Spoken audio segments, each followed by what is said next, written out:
Hello and welcome to another exciting video here in Mathland. Today we're going to talk about the sums and differences of rational expressions. Now I have a difference of rational expressions here because they're a little bit more difficult than the sums. So hopefully you can use this as a guide to use when you're just adding the rational expressions. Okay, so let's get to work here, shall we? We've got some lovely little things here. Let's go ahead and try to factor all that we can to break it down and see what we can get from these trinomials broken down as best we can, see if we can cancel stuff out, etc., etc. So let's see, can we factor anything here? Nope. Factor anything there? Nope. Ooh, what we can do is factor this. It's begging to be factored. Factor me, factor me. Factors of -10, that would add to be -3. We've got a 5 and a 2, and this guy's got to be negative, and this guy's got to be positive. Don't look at that anymore.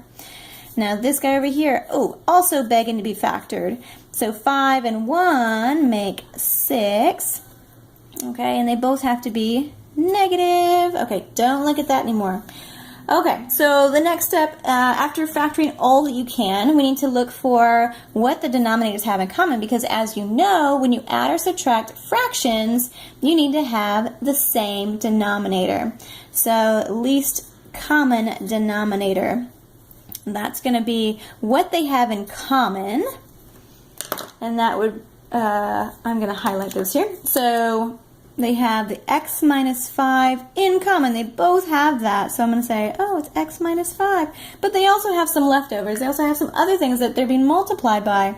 We get x plus 2 and x minus 1. So these guys have to be tacked on to the LCD. They can't just be forgotten. That would be wrong. Okay, so here is our LCD.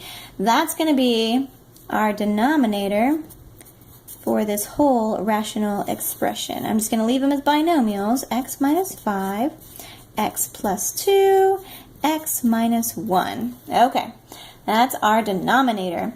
Now we have to deal with our numerators, because our numerators need to be included on this whole commonality thing. And if we are combining forces on our denominators, we need to multiply the numerators by what that denominator is missing from the LCD. So let's take a look at the first rational expression here. We've got in our denominator x minus 5, which is part of our LCD. We've got an x plus 2, got it. But what this is missing from the LCD is the x minus 1. So I'm going to multiply this by x minus 1. I'm going to FOIL this out, so I'm going to get 3x squared. I've got 13x minus 3x, that's going to be a plus 10x, and 13 times -1, negative 13. Okay, so that was the trinomial coming from these two here. Now let's look at our second term. I'm going to put minus everything we make over here, so that's going to be something larger. Let's see, we've got in our denominator here, we're going to look for what we're missing from the LCD. I've got an x minus 5, check.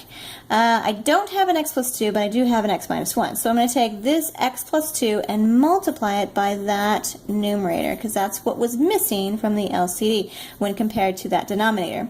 So I'm going to plug in what I have here. I'm going to FOIL that out. I get 16x plus 32.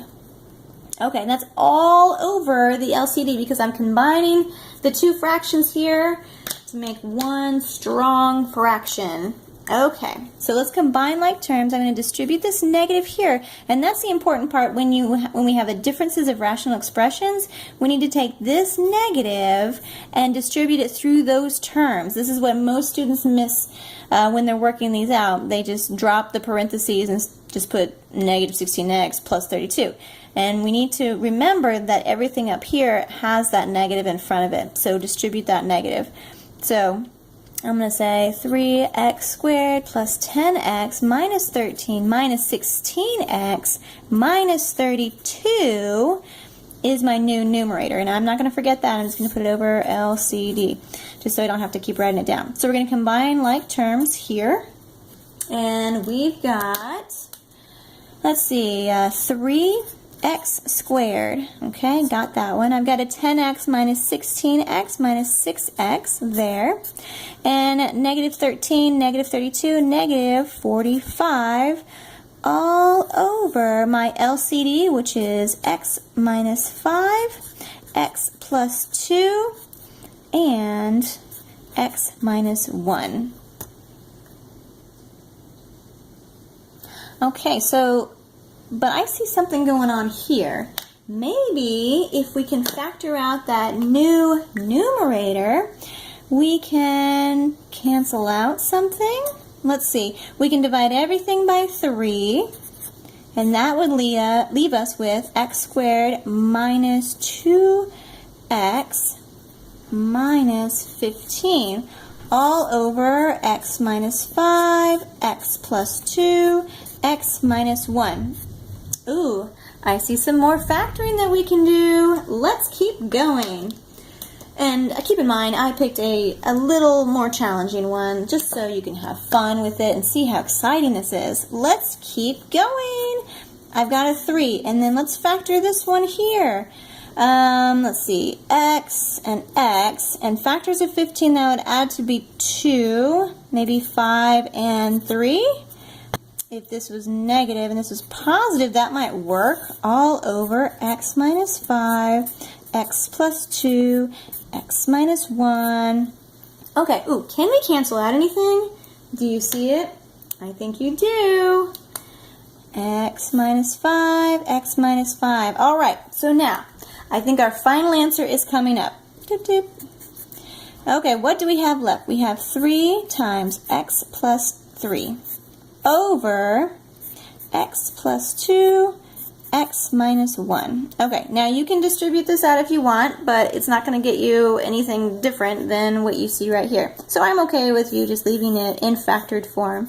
Ta-da! That is our answer. So that was quite a process, but we're factoring and factoring and factoring and finding the LCD and combining like terms and factoring again. It's good times. Have fun with it.